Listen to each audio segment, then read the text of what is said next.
bringing you the absolute best stories across the ag industry. You're now tuning into How I Built This Ag Business, an original series by AgSwag. Hey everybody, welcome to another episode of How I Built This Ag Business. We're on here today with Bryan Jorgensen, Cody Jorgensen, and Nick Jorgensen with Jorgensen Land and Cattle out of Ideal, South Dakota. The operation began back in 1909, and now they operate over 12,000 acres of non-irrigated and no-till crops, as well as manage over 1,000 head of cattle, and they have over 5,000 bulls. On top of all that, they're selling bulls, leasing bulls, and they have their own pheasant hunting lodge. And with that, I'd like to welcome all three of you to the show. Thank you. Appreciate it. Thank you. Yeah, I guess let's just get started with Bryan on how the farm began, and I'm sure you were involved a little bit. I think it was your grandpa that started the farm, and I guess when you guys took over and how it kind of grew from there, and when you started to become involved. So it's actually my grandmother who settled the claim here, during the Homestead Act in 1909, and she then married my grandfather Martin Sr., and he moved back from Myrtle, where he had a claim, Myrtle, South Dakota, in Jones County. And he basically traded his claim for a Hart-Part tractor, oil pull tractor. And when they got married and moved to this part of the world, he made a lot of his living breaking sod in this part of the world, which is kind of ironic because we're 100% no-till farmers now for the last 30, 35 years. So it's rather ironic that he made his start breaking the sod here.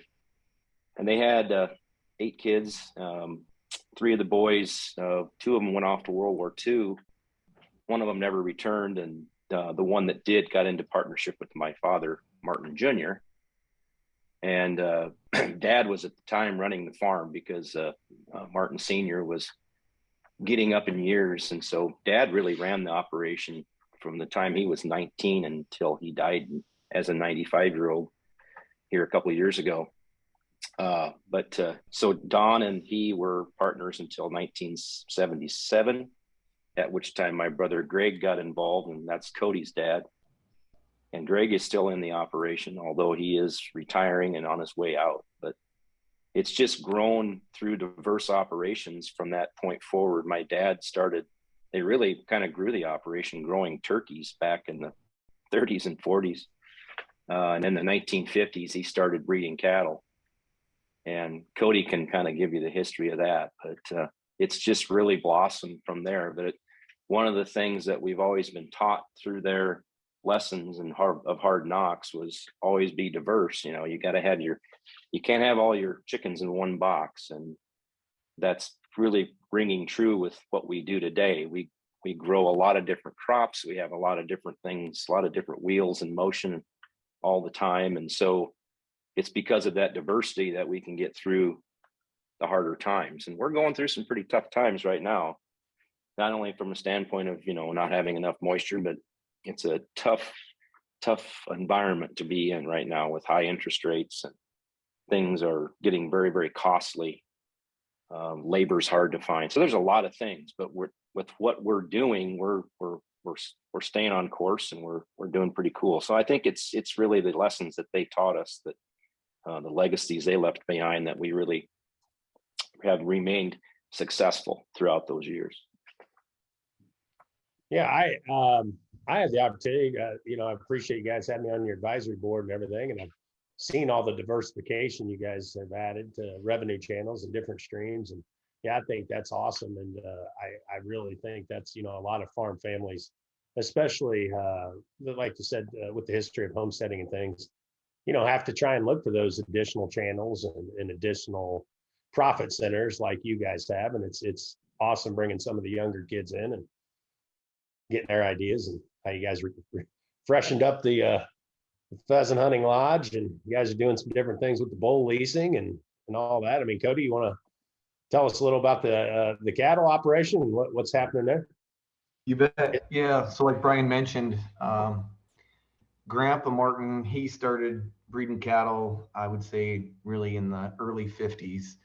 and really kind of pioneered what we call, performance testing cattle, which is pretty common in today's cattle world. Everybody that is in the seed stock business would understand and comprehend performance testing cattle. And Grandpa, he, they didn't have a lot of tools back in those days, and he had what they call a cow card, which is a handwritten. I got them sitting on my table over here. That's a handwritten pedigree of that particular cow, and then on the back side of it, it's all her calves and what they weighed over time. And so, really, in a nutshell, Grandpa Martin was one of the first people ever to start taking data from that cow's production and comparing it to its contemporary groups, which then allowed him to make genetic selection not only on the female side but also on the bull side to select animals to go forward with that outperformed their contemporaries. And so I really feel that it gave us, from a genomic standpoint, in this cow herd, it really gave us a leg up, because he was doing it 10 or 15, maybe 20 years, perhaps, in front of some of his other colleagues. And so what we've done since then is, between my dad and myself, is a lot of the same. The breeding tactics are relatively similar to what Martin did, but we just have so many more tools and so many more things to look at and help us interpret and understand all the genomics. So we've maintained a cow herd here at Jorgensen Land and Cattle. It's about 1,000 head right now. We like to refer to that cow herd as the parent stock cow herd for all of what we do. This year we're going to market in either a lease or a direct sale a little over 5,200 bulls, and that puts us for sure number one in the nation, and maybe number one in the world. I don't know of anybody else marketing that many bulls from one genetic source. So you think about, well, we have 1,000 cows. Well, it doesn't really, the math doesn't work out there with 5,000 bulls. So how we accumulate all of these bulls is through our cooperator herds. We have 15 of them, and they will come into our cow herd, or they'll come in and select the very best genetics that we use through and through our parent stock cow herd, and then use them on their cows, and then we in turn buy those bull calves at weaning time, and then take them through the selection criteria just like we would our own. So that's how we get so many bulls together. We have our own genetic evaluation, which is really pretty cool. A lot of these bulls are not registered. A very high percentage of them are not registered through the American Angus Association. And so every one of these bulls that we market will have a DNA test, a Zoetis HD 50K test, and then all that data gets put into our genetic evaluation. It's called the Ideal Beef Evaluation. And then that's now used to help us, understand the goods and the bads, and help, our clients make breeding selection. So that's been a great tool for us here in the past 3 to 5 years. And I know Nick will talk more about that because he's pretty hands-on with it. But yeah, I guess in a nutshell, that's kind of our cattle business. I got a question. You guys always just black Angus, or did you used to do other things? Or? We used to have a Charolais herd and also a Simmental herd, but that was in the 80s, when the Continentals were really pretty popular. Since then, we've pretty much phased out of those two breeds. We still have a small group of bulls that we market that would have a skosh of Simmental in them yet. But for the most part, we are 100% black Angus. Okay. So when did the transition come from the Bryan said about the turkeys, and then you guys started getting into cattle?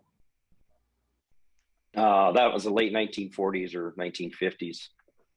Was there a reason behind it, or do you know of, or well, I don't think there was much love lost when Dad got rid of the turkeys. I think it was more of they were the survival type animals of the 1930s, the Depression era.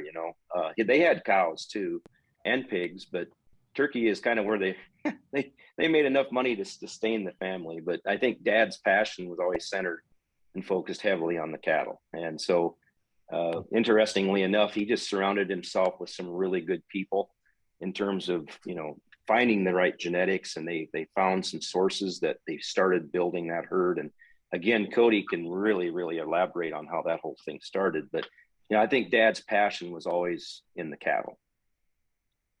Did you guys, when did you pivot into leasing the bulls, or more of the bull leasing? Was that in the last 10 years? Yeah, that actually started in the mid to late 90s, when that was going on. We just started in a very small, maybe 20, 30 head, just a few clients that actually wanted to know kind of towards the end of the breeding season, if they could just lease some bulls rather than owning them. And Dad started doing it. Pretty soon it's 50 head. Pretty soon the next year it's 100, and it just kind of exponentially grew from there. It really, we didn't really know how or why, it was going to take off like that. But once we got a kind of a system in place, then it really made it nice for everybody involved, not only us, but also our clients, right? Where they didn't have to dip out all that cash to go buy your bulls. And it's such a convenience for them that they, when you don't need them the 10 months out of the year, they're just laying around destroying stuff. They can send them back to us, right? Yeah. And so, so what's the biggest? What's the length of term most people will lease a bull for? 60 to 90 days. 60 to 90 days. Yep. And we lease bulls as yearlings, and then we'll lease that bull again as a 2-year-old. And then once we got the second lease out of them, like this time of year right now, we're sending the bulls that have been leased twice, we're sending them down to the southern market, basically all the states around the Gulf of Mexico, Texas, all the way around in Florida. And that's the outlet. That's the end of the rope for those bulls. So they get leased twice up here in the Midwest, and then you go down to the southern market, and those guys are buying those bulls.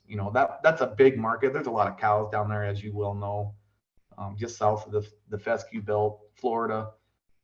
Those guys need an Angus bull to breed to those Santa Gertrudis cows, just to get some quality grade into them. And they need to buy them in load lots, and they need to buy them pretty reasonable because, it's just a harsh environment for them to live in.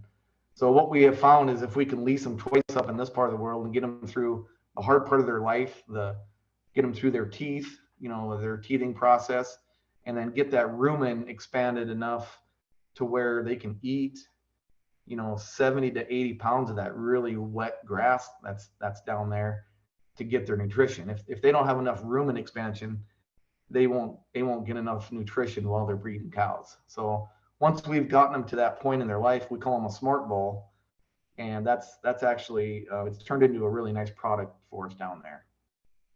Interesting. Jordan? What are the smart bulls? I saw some stuff on that. You guys are promoting all that now. Yeah, that's exactly like what I just said. They're a bull that has been leased twice up in this part of the world and aged fully through his teething process. He's about 30 months of age. Okay. He's a coming 3-year-old, and so he's been through the hard part, and he's got enough rumen expansion to go down there. They're actually lasting longer than what we want them to be right honest with you. What's like the biggest? What are the moving parts of leasing the bulls? Like, why isn't everybody doing it? I'm assuming just the logistics of it all is just crazy. Yeah. You mean why are other purebred people not doing it? Exactly. Yeah, it takes, like Bryan had mentioned, it takes a ton of feed, and it takes a ton of capital. I mean, even though we collect 2 leases out of them, we still have a ton of capital tied up, and they are in our feed yard or on our place or in our control for 24 months of age, or 24 months, 2 full years. So when you buy that weaned calf, you're spending $1,600 to $1,800 on that weaned calf, and then all of the feed that it takes to get that bull developed through 2 breeding seasons. You can imagine how much capital it takes just in one animal to keep that thing going. Now, how much feed do you guys raise? Do you guys raise a lot of your own feed on the farm, Bryan? Nick? That's the goal. You know, obviously we've got the acres to support the demand right now. When it doesn't rain, when you get into a drought situation, we do have to supplement that with, you know, some proteins and some energies. But by and large, the goal is to be able to produce all the foodstuffs for them. So about 65 to 75% of what we grow on the arable acres is going to be committed to feed. And then if you include the acres that we consider for cover crop and then subsequently graze, it's close to 85% of the acres. So, you know, we really push to get as much out of that soil as we can and still build that soil system. We don't want to deplete it, because when you're removing lots of carbon, when you're removing crops for forages, for example, you're removing a lot of the residue potential. And so our goal here is to try and maintain and build our organic matters year to year. So if we start depleting it, then it's going to start costing us a lot more, and we're simply depleting the soil. So having the livestock as part of that is really important for me for a couple of reasons. First of all, from a rotational standpoint, I can grow virtually anything I want to grow, and we can turn it into feed, which brings me a diverse platter of crops that I can throw out there. And secondly, it's a market source for me. So I don't have to market a lot of the crops that we're growing, other than like the soybeans and the cereal grains, which we value add all the cereal grains by running through a certified seed process. I shouldn't say all, but a good share of those are value added.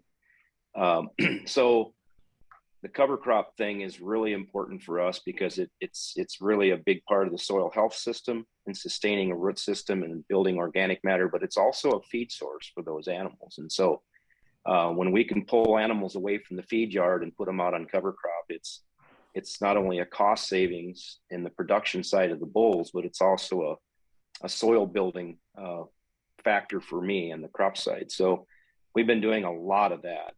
The economics of that are fantastic. Unfortunately, when you get a year like this year where the cover crops got 3 inches tall and quit, we kind of lose that potential. So we can't get it every year, but when we do, we really capitalize on it. So yeah, I mean, when we had this feed yard full, bulls, we're feeding 250,000 pounds of feed a day. So it takes a lot of groceries to keep those boys going. So that's my big goal, is to produce everything that we can, energy and protein wise, throughout this operation. What's the hay cost up there? Is it expensive as it is in other parts of the country? Yeah, I mean, Tripp County is one of the #1 counties of hay production in South Dakota, and there's wheels under a lot of hay right now, just going south and going west. And you know, I'm hearing $150 to $190 for brome grass hay. It's just crazy. So even straw is bringing $120 a ton. It's just nuts. So you know, we don't sell hardly any hay. We keep everything we can. You know, we try and keep at least a year and a half or 2 years supply here, which that's tough on a year like this. But we try and keep as much of that on inventory as we possibly can. So who was like the main visionary of the operation? Was it your dad, Bryan, or it seems like it might be a hybrid of everybody? It seems like maybe he made some changes, and then when you and Greg came in, it seemed like there was quite a few changes that happened in the 90s, and you guys are starting to get into some more stuff now that the boys have a bit of time under their belt. That's a really good question, Jordan. I think Dad he had a really, really deep and strong vision of family operated production agriculture. And again, it goes back to, he taught us about being diverse and so forth. But I think the #1 thing that he gave to us was his willingness to give up responsibilities to the younger people. He allowed me to do a lot of things that he would never have done. He allowed Greg to do things that he would probably have never done. And so I think that that's the greatest legacy, I think, or one of the greatest legacies that he left us, was for us older guys to have the willingness to step aside and let the young guys take leadership. And that's what we've done with Nick. I mean, 3-4 years ago, we turned him into our CEO, and he's been one of the brightest and most broad thinking individuals that we've ever brought into this operation, and he's driving this thing forward quicker than I could have, or Cody could have by himself, or Greg, or you just let the young people who have energy and desire, bring them in and let them run it, let them lead. And I think Dad gave us that vision. He never told me you can't do that. That's not the way I do that. He just said, if you're going to do this, I think that's great. You're accountable for it. You got to make it work. You got to prove to me you're going to make it work. But he never said, no way, it's my way or the highway. And so many operations have failed to get into the second or third or fourth generation, simply because the first or second or third generation was not willing to let go. Yeah, well, there's another aspect there, you guys, that Dad mentioned about control and leadership, and it's all correct. There's one thing that he left out that, in my opinion, is equally as important, is that not only was he willing to pass, decision-making responsibility on, but he was willing to pass equity on too, not, ownership in the business. He made sure that was something that was top of mind. So you didn't end up with, and it's a situation that a lot of people are in ag today, where, guys like my dad's age, have been working on the farm for 30, 40 years, and at the age of 60 they're still a hired man to their dad, who's 90. It's just not, it's not that way here. It's never been that way here. I mean, all the way back to even when Grandpa was a kid. And it just kind of seeds that thought process and that legacy in all of our heads around, we're not serving our business right if we don't transition responsibility and ownership to the next generation effectively, right? Which I'm really proud of, because that is not the case. I'm afraid to say, probably in a large majority of operations, that's not the case. I would agree with you, Nick. I think Jordan and I are seeing that as we started this podcast up, especially for the third and fourth generation operations, like Bryan was talking. The really successful ones that we've been talking with, they're saying the same thing you guys are, like, have some skin in the game, give the kids some skin in the game, some ownership. And then I feel like also they're good at, it seemed like last week with the Stutzmans and some of the others, Jordan Longview Farms and the other third and fourth generation, like some of the other older guys are good at operational, managing the operations, and they pass on some of the visionary type, roles to the younger kids and let them go nuts and kind of guide and pick new revenue channels and new streams. And some of the guys like to just run the operations and manage the operation side of the thing. So yeah, I think it's a great combo. So yeah, and Kevin, our situation there is is a little different than that, in that the three of us really don't have any day-to-day operational responsibility or direct reports, for that matter. Bryan, Cody, and myself, are in a large part dedicated to, management of the business, thinking about the future, all that kind of stuff. And we have a good, strong team and structure in place such that we've got, this, depending on how you feel about family businesses, might be consequential or it might not, but we've got non-family members out running the day-to-day things, right? Which in my opinion is, you're running a business, that just is what it is. But for some people, that's a huge step to make, right? To turn over responsibility, especially the day-to-day stuff, which we all like to do. Right? That's what most people get into agriculture to do, is they love operating a farm and ranch, right? But we made the distinct choice here to rise above that, if you will, in the name of guiding this business in the direction it needs to go. yeah, it makes sense. I think that's a big step. It's a tough one to make too. Jordan's battling that right now in his own business, so running around chicken with his head cut off, trying to do everything. And it's hard. He's trying to figure out how to hire people and get them to stay and motivate them.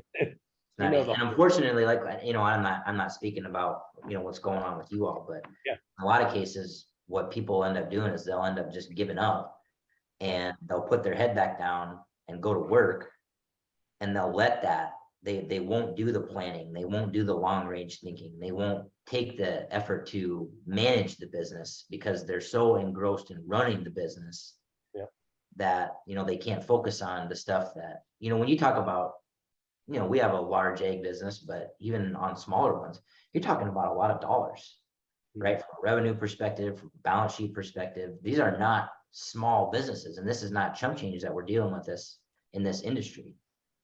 And I think just a lot of operations do a disservice to what their business could be, just because they some of them struggle and keep trying and struggle, but some just don't try at all to go to that next step. How are you guys with hiring folks and keeping them on? No Takes a lot of problem. work. Yeah. You know, I got a lot of open positions right now. You know, we're a growing business. It takes, it's a full-time job for someone just to stay on top of that, manage the workforce, understand, you know, where we need labor and what kind of people we need to hire. I'll tell you right now, one of the biggest problems we have is, the first problem is finding people that wanna work. I mean, for lack of a better term, that want to do the jobs that we have open, right? Which not a lot of people in society want to do anymore, to be honest with you. The second step we run into, that frankly is a bigger stumbling block for us, is housing is really hard. In our part of the world, you know, we could get someone to move from Virginia to take a job, but they can't move because they can't find a house. Oh, wow. In our part of the world. And so, you know, then you start having discussions as a family, you know, do you start owning properties and becoming a landlord? And that's just, you know, it's not easy. It's a lot of work in this environment. Right. Huh. Yeah, it's a lot. Go ahead, Joe. Yeah, another question for Nick I had was, what's it like? Like you're the youngest of the bunch right now. What's it like being the CEO, and what was it like taking over that responsibility? How did that even come? Was that a role you wanted to take on, or you just got thrown in the fire? Or Oh, it's probably a combination of the two. Interesting dynamic we don't see a lot. Yeah, it's an interesting dynamic for sure. And I'll let Dad and Cody talk about how it happened, because I didn't really have a lot to do with it. I mean, my background and what my passion is probably fits that role well, but you have to understand something. When CEO here means something different than a CEO at a co-op or at a bank,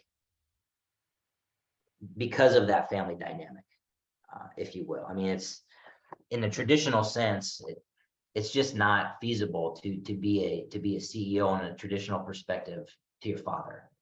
It just does not work that way. So when you hear CEO at Jorgensen Land and Cattle, how it should be viewed is maybe from an overall strategic direction, from an accountability perspective, to budgeting, forecasting, long range planning for the business, things that aren't related to Bryan's wheelhouse, which is agronomics, and Cody's wheelhouse, which is livestock.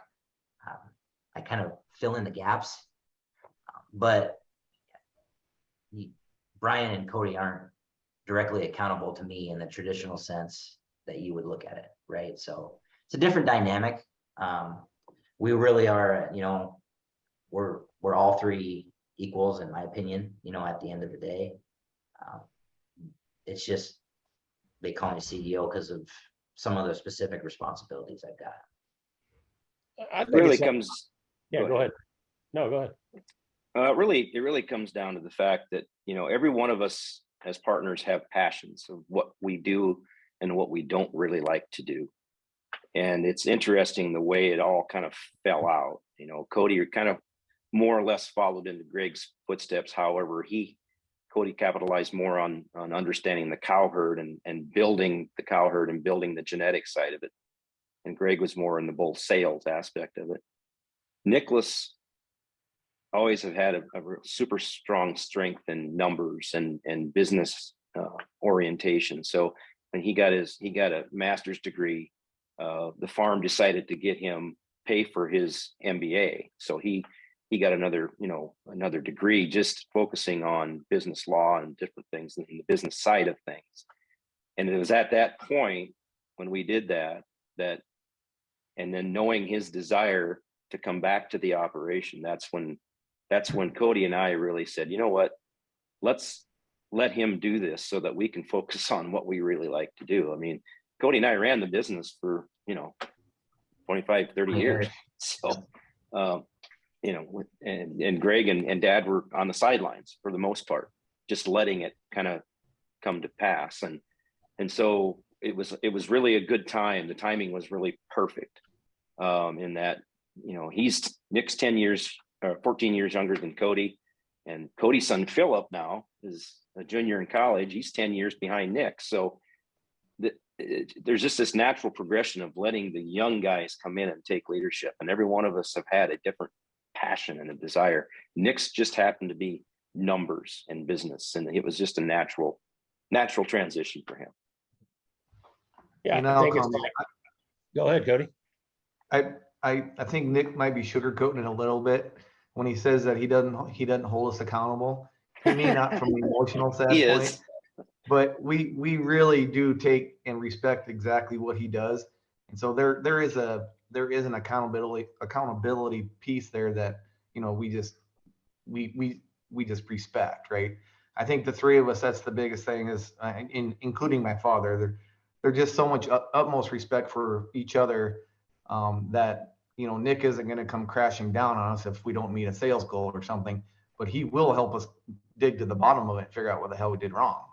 And I think that's where it's really beautiful.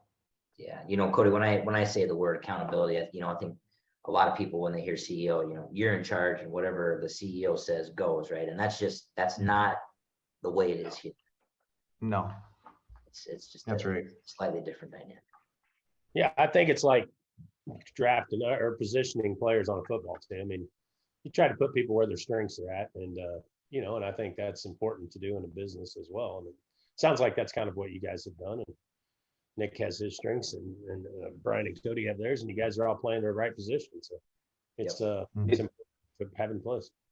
I think it's really important. We went through a management level transition process several years ago, and we're still working with an individual that helped us get through that. But, you know, we just created a flow chart of where each piece of us belongs and how information is to flow down and over through all the different levels of management. And as long as we stay within those parameters and not jumping through the boxes and skipping over people.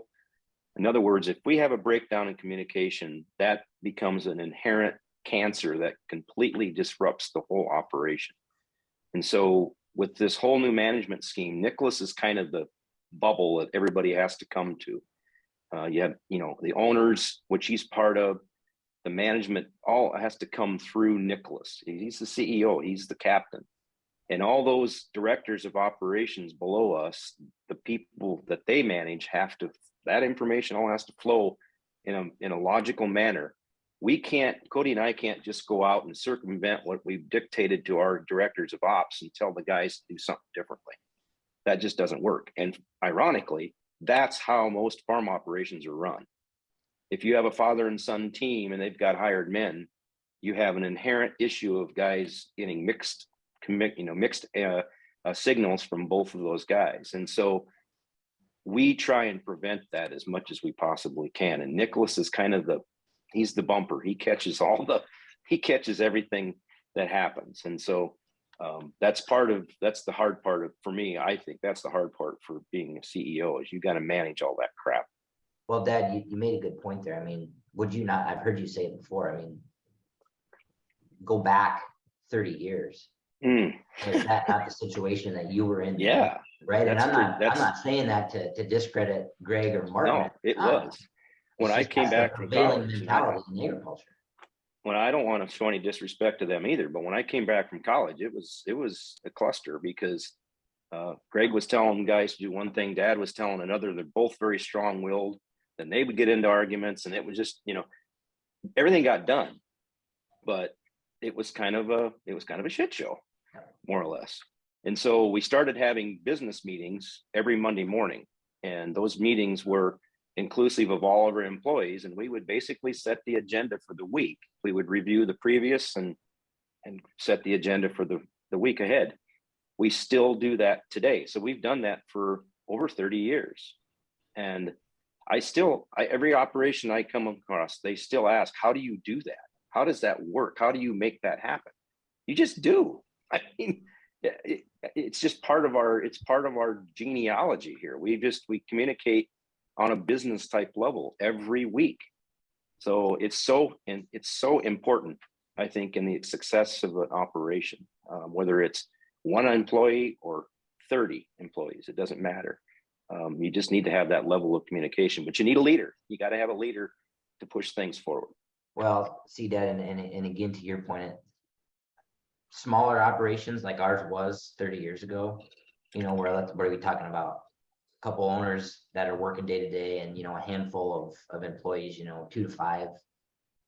It's not ideal, but you can survive in that dynamic, right? Because there's not all that many people that you have to communicate with, right? That's a different issue when you have 44 employees. It's a completely different issue when you have 44 employees, right? Then that starts dictating the need for a clear chain of command, right? And so everyone knows who to take orders from, who to take direction from. I mean, we would not be where we were at. I can guarantee you that we would not be where we are with 44 employees today if there was not a strong, you know, organizational chart in place and a good communication structure, because we get a lot of people that apply for jobs or that work for us that say, man, I came from a place where I didn't know what I was doing day to day, or I would get conflicting orders from, you know, my superiors, and that does not happen here. And I think that's, you know, just a critical part of what makes things tick so well here is strong communication and strong leadership across the board. So you guys are dealing with 40 to 50 employees now? Yeah, today it's 44 today. We're at our seasonal peak right now, if you will. When the Lazy J Grand Lodge is open, that brings, you know, a significant amount of part-time help on. Yeah. Tell us about it. The lodge. Yeah, heck yeah. Yeah, I don't know who's best to talk about that one, you guys. It's probably not me. Let's start with this. Whose idea was the lodge? Like, when did the lodge become a thing on the farm and start making money? That was Cody and I both. Cody's always been the hunter. He's always had the desire to take hunters out and show them a good time. I don't know, Cody, how many day hunters did you have up until 2011 when we bought the property? Yeah, I think we were doing around, I want to say 350 to 400 gun days just in trespass fee day hunters, something like that. We killed 3,000 birds, so whatever that would add up to. Wow. Right. And so we bought this property near us that we actually had been farming for. We'd leased the property, both the pasture and the crop ground, from this doctor from Virginia that owned it. And he decided to sell it. And so I just simply asked him, I said, well, would you want to sell it to us? And he said, well, I can't believe you actually want it. And I said, well, of course we do. It's beautiful property. So we made the steps and bought the property, basically 2,400 acres. And with that came his hunting business that he had already in place. He had like 8 groups of guys, mainly from the East Coast. And they had a little farmhouse that they used as a cookhouse, and they had a double wide that they used as a bunkhouse. Pretty rudimentary stuff, but the client base was quite strong. So we inherited that with the purchase, and we were still running. Cody was still doing the day hunting thing. And so in 2011, the fall of that, we ran their business the way they had run it. Cody was still doing day hunts.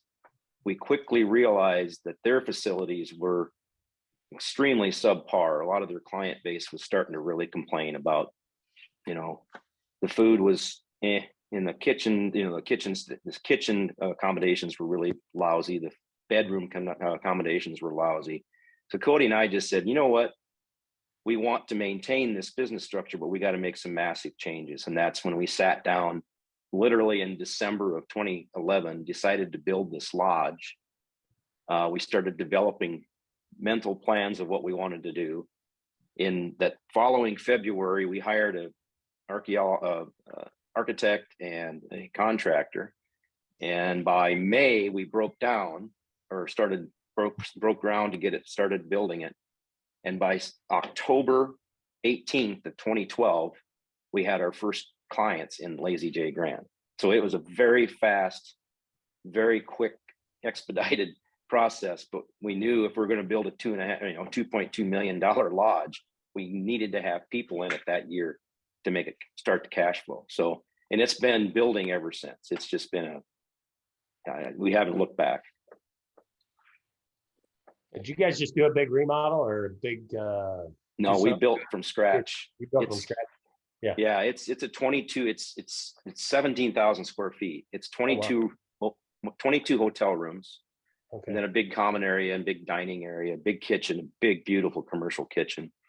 And then there's just in the recent couple of years, we built an outbuilding that we use for storage, but it's getting used for, it has a bar in it, a smoking room, a place to have the guides, the dogs, and then it has turned into an event center as well. It's turned into a wedding venue. Oh, So wow. we're doing, off-season stuff too. And now we've hired a full-time chef. We have a full-time manager. And so we're really looking forward to building that beyond just the hunting thing. So we're doing all kinds of corporate retreats. We're doing seminar type things. We're doing reunions. We're doing weddings, birthdays. And it's just building and building all the time. So is the next several weeks prime season coming up here with the pheasants? Or? It's done. It started. Yeah, we're preserved so we can start September 1 if we wanted to. But Wow. generally, it's the third week of September when we really get rolling, and it'll be constant hunters now until about the second or third week of December. Oh, wow. Oh, So what was like the big decision to move forward with the remodel? Did you guys like really think that no this remodel. They didn't do a remodel. or not the remodel, the rebuild? Did you like really think that this thing could cash flow, or were you like, hell, if all else fails, we can use it for our cattle clients? Like what was really that like thing that pushed you over the edge and said, let's go all in on this? Well, once we started the design process, because initially we were just going to build a new kitchen, right? And then it was going to be, well, maybe we'll make accommodations for, housing them as well. Well, then it just quickly turned into this lodge. It turned into what we have today. And what we really didn't realize was how that was going to bring us value as a family, because we can bring so many people into a really, really nice facility and tell them our story and our vision. And then every group of hunters that comes through, and I should let Cody do this because he's the one that deals with the hunters, but every group of hunters that comes through that place, we mandate that they get on a bus and come take a tour of our operation, including this office and our feed yard. And we try and tell them the whole story of how we try and take every acre of soil and add value to it. So it's really become kind of our ambassador facility, if you will, for agriculture and for what we do. But the vision that when we first started building, that wasn't part of it, but we've learned to expound that vision every year into what we want it to be. That's good. So when Bryan and I when we literally dumped all this stuff out on a table and we just started sorting it out, right? And when we looked at the resource that we had, which is the land, and at that time we were not a preserve status. We were going to try to operate this business on solely wild pheasants, and we operated it that way for what, 8 years, Bryan? 9 years, yeah. 9 years almost, yeah. Yeah, and so that's we instead of doing all the day hunting, which was every day, and then also the clientele that we inherited through the SKUs purchase, it kind of just made sense to combine it all together and build this facility.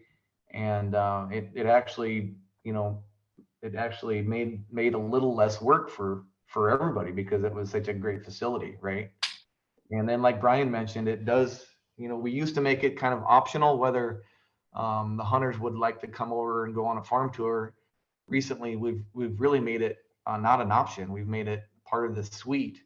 And just as he said, it's turned into a little advocacy for production agriculture, and it just you hear them talking after they get back after the tour, and it just gives them a small sense of where their food really does come from.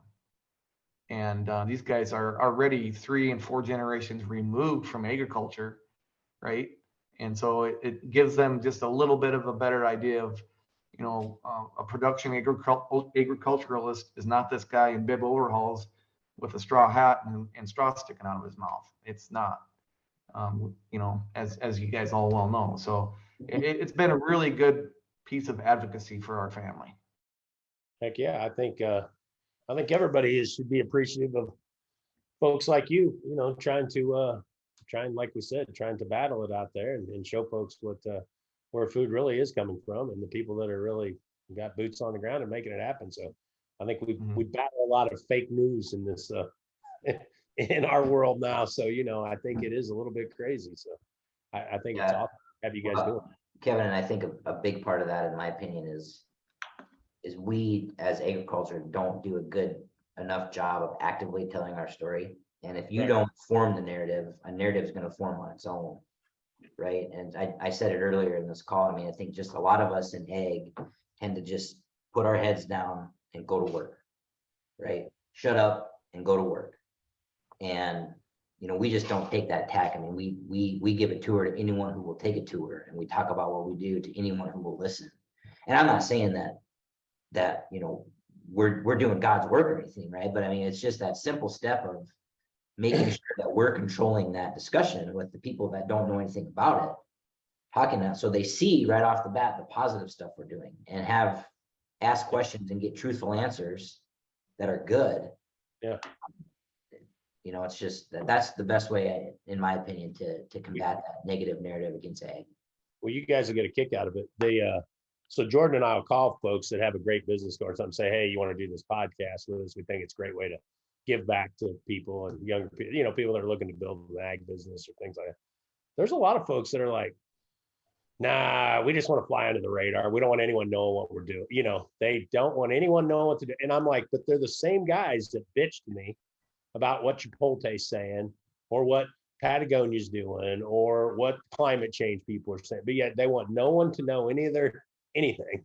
And I sit there like you guys and the last few people that have done it. And you look at like Musk or some of these other people built great. They built it on an open source platform, let other people share some of the things that they're working on and share some of their knowledge. And, it's obviously it's helped propel Tesla. It's helped propel a lot of people. And I commend you guys for letting people come, take a tour, look at things, and keeps you guys on your toes and lets people see what's happening in the real world. And I think it's great. I wish we could get more of it because, like you said, how are we going to battle the fake news or the bad publicity if we don't have people that are out there willing to share? And to add to that, it's only getting worse. I mean, you where you guys are located, I mean, a lot of the people around your area up in South Dakota where your farm is, most people know what a farm is. They've been on a farm. I mean, we're closer here to Kansas City, and I mean, I'll travel to the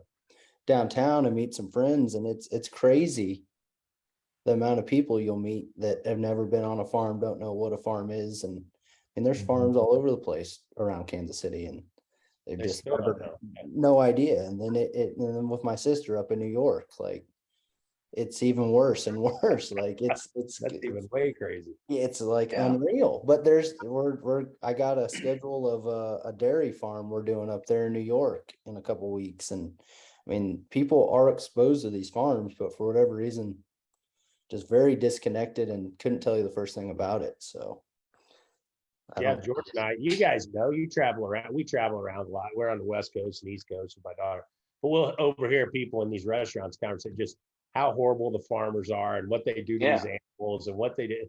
I'm just like, are you shitting me? Like, this is not, I mean, these people can't be real, but it is real. It's out there. So, well, I think that's why we go ahead. Nick, go ahead. I was just going to say it. I'd like to believe, and maybe this is me being naive, that in a lot of cases, that is not because of ill intent on the individual that's saying it. It has everything to do with poor exposure and poor education, right? And I think the general consumer, like those people in the restaurant, right?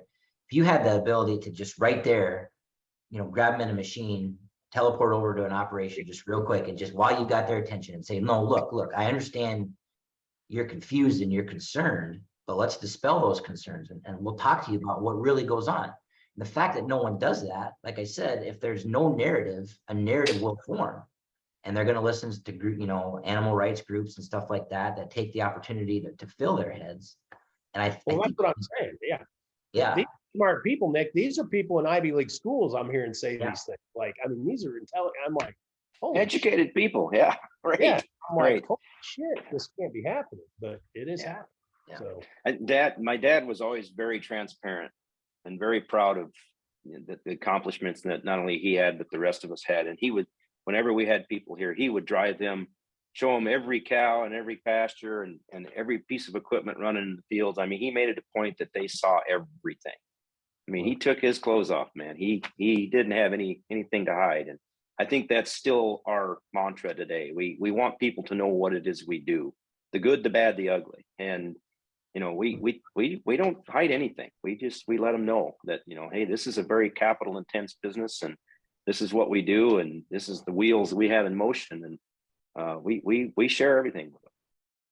I think it's great. It's definitely one of the keys we're finding to success amongst the bigger operations that have had the most success is transparency, letting the kids get involved, passing on some ownership, staying open-minded, all the things you guys have talked about, the key points. So don't you agree, Glenn? Yeah. Bouncing off that, I guess to kind of wrap this thing up and get you guys back to harvesting. What does the next generation look like to you guys? Cody, you guys say you got a boy about done with college, Cody, or? Yep, I do. I actually have 3 kids. Philip, he's my oldest. He's 21. He's a junior at South Dakota State. My daughter, Emma, is a freshman at South Dakota State. And then I have young William. He's an 8th grader here. And Philip is very, very Jacks. Go Jacks. Exactly. I got to do the same thing, Brian. Yeah, that's great.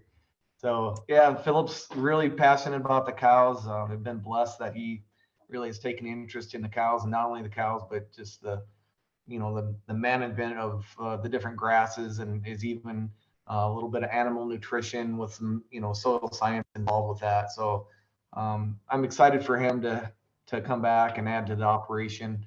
My daughter Emma, she wants to be a doctor. She wants to be a pediatrician. So as far as being part of the operation, she's actually told me that she doesn't want to do that. So I'm okay with that. And then young William, he's very excited. He also loves the cattle side of things. COVID was really good for my kids, actually, believe it or not. William was 11 when they didn't have to go to school in the March of 2020. And William got to spend 2 or 3 months in the bull barn, and basically end up being a vet tech with our veterinarian, semen testing bulls. So now he wants to try to become a veterinarian, and he's got a lot of work to do, but that's what he'd like to do. So where does Philip fit in the operation come next year when he's done with school? I mean, I could probably let Nick answer this more, but I would definitely think he'd be a key person in managing a team that has the responsibility of our cow herd that we operate here, the 1,000 mama cows that we have here. Yeah. Perfect. Biggest problem right now is just he's only here 3 months a year, and it's already obvious that he's going to bring good value back to the operation, and just wish time would go a little faster. He'll be a good add to the team when he's done. So when do you step back more, Brian? I already am. Okay. It really, Nicholas has taken on a lot of the responsibilities, the mundane responsibilities that I had from the business side. I do all the crop planning. I buy all the inputs. I basically write all the work orders that have to be written in terms of the operational side for the crops. But to be honest with you, Jordan, I could be doing that from my camper. We spent 75 nights in our camper this summer. Wow. My wife retired from this operation in January. She went through 2 bouts of cancer, and you start reevaluating what's more important in life. And so Nicholas, thank goodness, is here. Cody's here.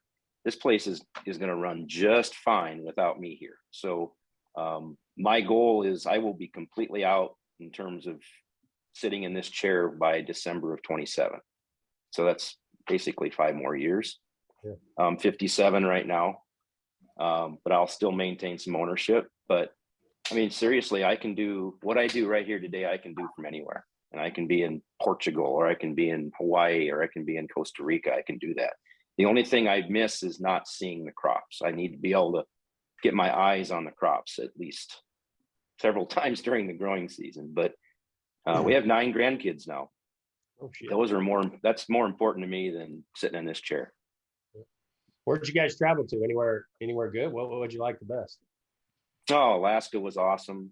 Been to Hawaii a number of times. Costa Rica was beautiful. We're doing Jamaica in February. I mean, we travel a lot. It's just, we always did. We, even when Nick was growing up, we had his 2 sisters. The 5 of us would go to Disney World, when they were just little, and do all kinds of things. Traveling to me is really, really important. It's important to both Brenda and I that you see the world and understand that there's something just outside ideal South Dakota.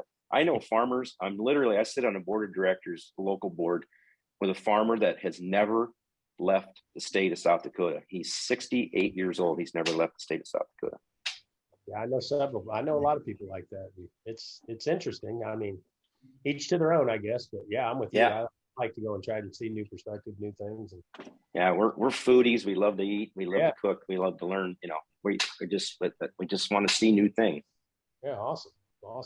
Yeah, Nick, what's something we haven't asked you, Nick? Is there anything we haven't asked you? I want to ask Nick on this. I was going to ask him earlier, but I think this would be a good question for you guys. We haven't touched on these podcasts yet, but like, how does like the business family life balance work with you guys? I think like me and my dad and our family have that problem sometimes, to where, hell, I'm going over for dinner, but all we seem to talk about is work. I'm about to get married, and my fiance. Yeah, congratulations, by the way. I saw that. Yeah, thanks. She's always like, gosh dang, are we going over to your parents' house to talk about work all night? Like, it's just what we talk about, though. And I think we do have a tough time drawing that fine line. I mean, even when you're up there. I can share my perspective. I mean, one of the things I didn't mention when Cody answered the question, I've got 4 children, 4 sons. They're all young. The oldest is 7, a 5-year-old and 2 2-year-olds. But one on 15. What's that? He's going on 15 though. Yeah, he's a smart little bugger. Oh man. And I can't say right now if any of them are going to want to come back. My take on it when people ask is, well, I want to make sure I've done a good job shepherding the business such that if they want to come back, that there's a spot for them, assuming that they're qualified, right? That's one big thing. Now that I've got 4 children, 4 sons, typically in agriculture, you get the boys come back. I don't want to get caught up in any sort of nepotism stuff, right? Especially with the business of our size, they've got to bring value back to the operation, right? But I want to make sure I've done my part and that there's room for them and I don't have to turn them away. That to me is non-negotiable. They don't have to say yes, but I don't want to have to say no to them. But as far as work-life balance goes, I mean, I'll share candidly. At my age, at 31, I'm in a lot different of a spot than most 31-year-old males are in agriculture. In that I don't have any operational responsibility, and I get to be a dad. I'm here 8 to 5, and I go home after that. I'm home every night. I'm home on the weekends, and that's deliberate. I love to work. If I didn't have kids, I'd be here a lot more. But I love my kids more, right? And I like spending time with them. And then as far as like the relationship between Cody and Dad and I, getting away is important. I'll also share another thing, that frankly, I'll be honest, it might be uncomfortable to mention, but my mom retired in January, and I'm very grateful for that, because now I have a mom and not a coworker. You know what I mean? I mean, there's something there that makes a difference, right? When there's separation from your day-to-day mundane stuff, and when you can step away from that and be a dad and be a son and be a cousin, separate from the crap that went on, from 8 to 5 that day. And I think everyone has to deal with or dance with how you deal with it. But I think we do an all right job at it. Yeah, Michelle handles our books, all of our books. So for my businesses, Jordan's businesses, I'll hear her and Jordan just, locking horns at times. And that's like, gosh damn, I wish they didn't have to, like you just said. Yeah. I'm not going to sit here and say I'm glad my mom's gone because she was doing a poor job. She was wonderful. But it's just that relationship part, you know, is I'm grateful that she was able to step away. Yeah. One of the things that we did as a company, it's been almost 6-7 years ago, that we actually instituted basically 8 to 5 days a week for the entirety of the operation. Now, albeit there's seasons that you have to just calving season, breeding season, planting season, harvest. I mean, there's things that are exception to that, but by and large, people show up to work by 8, and most of them are pretty much gone by 5 days a week. Now, that has really helped maintain people here because they all have families. Some of them maybe aren't married, but they still have their time, and we value that really, really highly. And so the work-life balance thing, I think, is so extremely important. Now, my dad's generation, you worked as long as it took to get the job done and then some. It didn't matter if it was Sunday or 4th of July. I mean, you just did what had to be done. Well, we still do that, but we do it more effectively, and we allow time for people to be with their families. And I think that's really, really key in any successful operation. Well, and it's important to know too that we don't tell them not to come to work, right? I mean, we just, you know, we say, look, we've got responsibilities. We're going to talk about the week on a Monday through Friday basis. Yeah, we might have some combining to do on Saturday during the season, you know, harvest season, or planning to do on Saturday. But we've got employees that put in 80 hours a week too. And that's on their own regard, 100%. We give them the choice. Hey, if you want to work that hard, there's plenty of work to be done, but we're not going to expect that out of everybody. We don't expect it out of anyone for that matter, right? Because I think it's, you know, like Dad mentioned, the older generation, like his father, my grandfather, people my age don't have that mentality. Absolutely do not have that mentality. Okay, and you know, you can sit here and debate. The 5 of us could sit here and debate: is that good? Is that bad? The fact of the matter, it just is, right? And so now we're in an environment where it's hard to find labor. You just have to sit down and say, all right, well, then this is what we're going to have to do to make sure we got people, and we did it. Well, that's probably why when I couldn't keep anybody there for a while. I mean, a few years back, and Michelle and Jordan are like, yeah, people just aren't going to do what you did with your grandpa and your, you know, how they work. I just told Jordan, I'm like, you got to handle these. You got to hire them. You got to handle them. I got to just stay the hell away from this deal because we're going to nobody. Here we are. So. It's different. It's definitely different. Definitely different. So I love hearing Jordan, I'll take a stab at your going over to the parents' evening meal. Just a recommendation. This happened to me too all the time. It got to the point where I didn't even want to go over there, right? And I just said, finally, for my wife's and my family's sake, we are not talking about business tonight. We're just not doing it. And we talked about everything else in the world, but we're not talking about business. We'll talk about business tomorrow morning if you want to. After we kind of laid some ground rules down, like now, even today, my dad has to ask me, is it okay if I ask you something about business while we're having a family meal? And then you can say yes or no, and it's okay. Yeah. And so you just lay down some ground rules, and because otherwise it will get to the point where it's not fun. That's how it works right now, Cody. He'll say something, or I'll just mention something like, hey, did you see that from so and so? Hey, did you get that invoice, or did you get that thing? Shit. Then the next thing we're in it's one question, and it's 4 hours later. 4 hours later, we're off on something.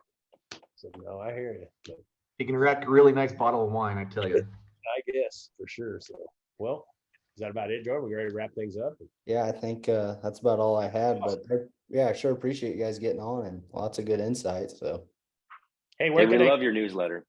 Hey, where can read it every day. Where can folks go if they want to check out the hunting lodge and schedule book something next year or something? So they can go to lazyjgrand.com. lazyjgrand.com. All right. Website for the lodge, and then if anyone has questions about any of the seed business, farming side, the livestock operation, leasing bulls, smart bulls, they can go to jorgensenfarms.com. Okay, cool. Heck yeah, that'd be good. Got a Facebook page too. Try to keep that updated. Yeah, when's the next big bull sale? The third Monday in April. Easter Monday. Easter Monday. That's your big annual one where everyone comes in from all over the place. Yeah, that's the one. I got to get up there. Be our 51st. Okay, wow. How many people attend that then? Usually. A couple hundred. Yeah, Wow. 200. Damn, nice. What's the, I was gonna ask you this too. I hate to keep taking it on. What's the virtual done to your guys' sales? Has that helped a lot or? Yes. Yeah, Yeah, it really has. It's helped a ton. It just, it got our cattle exposed to the world as opposed to just coming to South Dakota and seeing them. So Yeah, and just Been like great. statistically in our cow sale we had here about a month ago, a third of the cattle sold online to guys Yeah. that never showed up, right? And Right. you know, so there's that aspect, there's the exposure aspect, and then there's the logistics on sale day are so much better. Sale day used to be a nightmare. I mean, it was a lot of work. Sale weekend, frankly. I mean, processing animals, deal with them during the sale. Now that's all done beforehand, and frankly, our team kind of gets the day off on, you know, when we have sales. So that's been a nice switch. Hey, our offer still stands. You move any operation down south here? We're interested. Okay. Kansas. Tell you what, we're Kevin, we're trying to bust into that I remember you telling Missouri me. market, and I got to tell you, we're not having as good of luck as we'd hoped. Really? Yeah.